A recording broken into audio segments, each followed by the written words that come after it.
ဒီမိန်းကလေးက CEO 3ယောက်ထဲကစစ်ဆက်ဖို့လူတစ်ယောက်ကိုရွေးချယ်ရမှာဖြစ်ပြီးသူတို့တစ်ယောက်စီတိုင်းကလည်းကိုယ့်ကိုမရွေးပါစေနဲ့လို့ဆုတောင်းနေကြပါတယ်ဒါပေမဲ့မိန်းကလေးကတော့အေးဆက်ဆုံး CEO ကိုတက်တက်လက်ညှိုးထိုးပြလိုက်ပါတယ်အေးဆက်ဆုံး CEO ကလည်းဒေါသတကြီးနဲ့ချက်ချင်းထားရက်လိုက်ပါတော့တယ်မိန်းကလေးကချက်ချင်းနောက်ဆုတ်သွားတဲ့သူမကလက်ထပ်ပွဲကိုဖျက်ဆီးဖို့တက်တက်ပဲသူ့ကိုရွေးချယ်ခဲ့တာပါဒီအဖြစ်တွေဖြစ်ရတာအပိုင်းတကူကြည်ပူးတဲ့သူတိုင်းအမှန်တရားကိုသိကြပါတယ်သူမရဲ့အဖိုးကသူမကိုအိမ်ထဲကနေမောင်းထုတ်ခဲ့တာကြောင့်ပဲဖြစ်ပါတယ်သူတို့တွေကတယောက်ယောက်ကိုလက်ထပ်မှသာအိမ်ပြန်လာခွင့်ရမယ့်အခြေအနေပါဒါပေမဲ့ကောင်မလေးကတော့ဘလို့မှအိမ်အောင်မပြုချင်ပါဘူးဒါကြောင့် CEO 3ယောက်စလုံးကြောက်ပြီးလန့်ပြေးသွားအောင်လို့သူ့ကိုယ်သူရုပ်ဆိုးပန်းဆိုးဖြစ်အောင်တမင်ရုပ်ဖြစ်လိုက်ပါတော့တယ်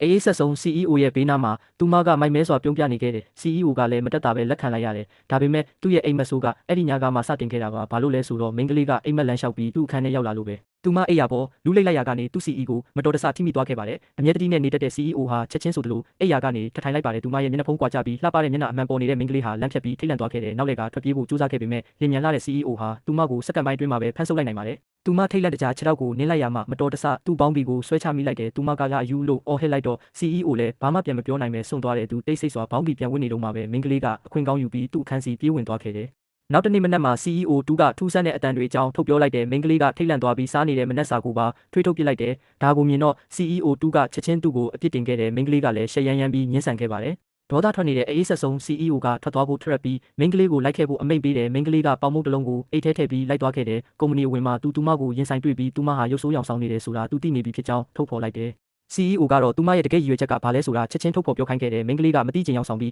အသားလေးထွက်ပြေးဖို့ကြိုးစားခဲ့ပေမဲ့ CEO ကလွယ်အိတ်ကနေဖမ်းဆုပ်လိုက်ပါတယ်ပြီးနောက်သူ့ရဲ့လက်ထောက်ကိုခေါ်ပြီးသူမအတွက်အလုပ်တစ်ခုစီစဉ်ပေးဖို့အမိန့်ပေးခဲ့တယ်နောက်တစ်ခါမှမြင်လိုက်ရတဲ့မြင်ကွင်းကတော့မိန်းကလေးဟာတန်ရှင်းရေးဝန်ထမ်းယူနီဖောင်းကိုဝတ်ဆင်ထားတာပါပဲ CEO ကသူ့ရဲ့စစ်ဆက်ဖက်ကိုတန်ရှင်းရေးသမားဖြစ်အောင်လုပ်ခဲ့တယ်မယုံနိုင်စရာပါပဲမိန်းကလေးကပထမဆုံးအလုပ်ရက်ကိုစတင်ခဲ့ပြီးသူမရဲ့စစ်ဆက်ဖက်ဖြစ်သူ CEO ကသူမကိုတန်ရှင်းရေးသမားဖြစ်ခန့်အပ်ခဲ့တယ်သူမရဲ့အလုပ်ဖော်တွေကတော့ကုမ္ပဏီကိုရောက်လာတော့မဲ့ CEO ရဲ့စစ်ဆက်ဖက်ကြောင်းစိတ်လှုပ်ရှားစွာပြောဆိုနေကြတယ်သူတို့ဘေးနာကတန်ရှင်းရေးသမားဟာစစ်ဆက်ဖက်ဖြစ်မှန်းဘယ်သူမှသတိမထားမိခဲ့ကြပါဘူးမိန်းကလေးကတစ်ချက်လမ်းကြည့်လိုက်တဲ့အခါမှာတော့ကဘာပေါ်မှာအယုတ်ဆိုးဆုံးတန်ရှင်းရေးသမားဖြစ်တယ်ဆိုပြီးဝိုင်းဝန်းခဲ့ရဲ့ချင်းကိုခံလိုက်ရတဲ့အလုပ်ဖော်တစ်ယောက်ကခွက်တစ်လုံးကိုသူမလက်ထဲအတင်းထိုးထည့်လိုက်ပြီးအခုချက်ချင်းအပြင်မှာသွားပစ်ခိုင်းလိုက်ပါတော့တယ်မိန်းကလေးဟာနေရာမှာတင်အလုပ်ကထွက်ပြီးဘဝကိုဆုံးလွတ်ချင်လောက်တဲ့အထိဖြစ်ခဲ့ရတယ်ဒါပေမဲ့နောက်တစ်စက္ကန့်မှာပဲသူမခံပြင်းမှုတွေကိုမျိုးသိပ်ပြီးလှည့်ပြန်ခဲ့ရပါတယ်ဒီဇလန်တွဲကိုကြည်ဘူးသူတိုင်းအမှန်တရားကိုသိကြပါတယ်အကြောင်းကတော့သူ့ရဲ့အဖိုးကသူမကိုအိမ်ထဲကနေမောင်းထုတ်ထားတာကြောင့်ပဲဖြစ်ပါတယ်သူမဟာ CEO 3ယောက်ထဲကတဦးဦးကိုလက်ထပ်မှသာအိမ်ပြန်ခွင့်ရမှာဖြစ်ပေမဲ့လက်ထပ်ဖို့လုံးဝစိတ်ကူးမရှိခဲ့ပါဘူးဒါကြောင့်မင်္ဂလာပြတ်အောင်ဖန်တီးဖို့ရည်ရွယ်ပြီးရုပ်ဆိုးပွားပွားတော့သူမလိုဟန်ဆောင်ကအေးဆက်ဆုံး CEO ကိုတမင်ရွေးချယ်ခဲ့ပါတယ်ဒါပေမဲ့မကြခင်မှာပဲအေးဆက်ဆုံး CEO ကသူမရဲ့လျှို့ဝှက်ချက်ကိုချက်ချင်းရေးမိလိုက်ပါတယ်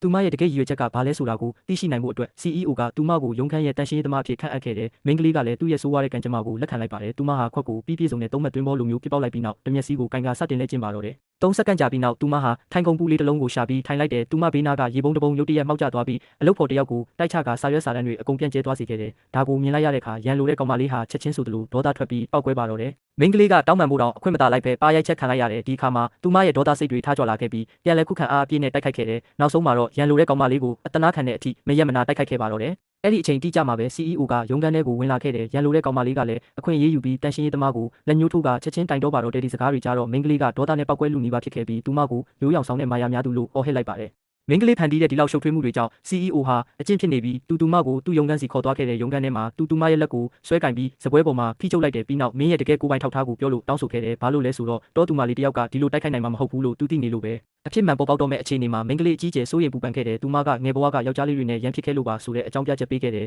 ဒါပေမဲ့ CEO ကသူမရဲ့စကားကိုတခုံးမှလက်မခံခဲ့ပါဘူးသူမရဲ့မေးစေ့ကိုဖမ်းကင်ပြီးအမှန်တရားကိုဖွင့်ဟဖို့ဖိအားပေးခဲ့ပါတယ်မိန်းကလေးကထိတ်လန့်သွားပြီးသူ့စပွဲပေါ်ကိုခုန်တက်လိုက်တယ်သူမကရိုးရိုးရှင်းရှင်းအလုပ်တစ်ခုပဲလိုချင်တာပါလျှို့ဝှက်အထောက်ထားဘာမှမရှိပါဘူးလို့တောင်းပန်ခဲ့ပါတယ် CEO လည်းတစ်စက္ကန့်ကြာအောင်စွန့်သွားခဲ့တယ်အဲ့ဒီနောက်မှာတော့သူမရဲ့ချစ်စရာကောင်းတဲ့ပုံစံကိုသတိထားမိလိုက်ပါတော့တယ်သူမကိုအပြစ်ပေးဖို့အတွက်သူစီကံအတစ်တစ်ခုထုတ်လိုက်တယ်သူမတိုက်ခိုက်ရတာတိတ်ကြိုက်ရင်မနှက်ပိုင်းတန်ရှင်းရေးလုံညဘက်လုံခြုံရေးအလုပ်လုပ်ရမယ်တဲ့ဒီစကားကြတော့မိန်းကလေးရဲ့ကဘာကြီးချက်ချင်းပြိုလဲသွားခဲ့တယ်သူမဟာကိုယ်တိုင်ပေချင်းကအမွေဆက်ခံသူဖြစ်ကြောင်းထုတ်ဖော်ပြောဖို့တောင်နှီးပါဖြစ်ခဲ့ပါတယ်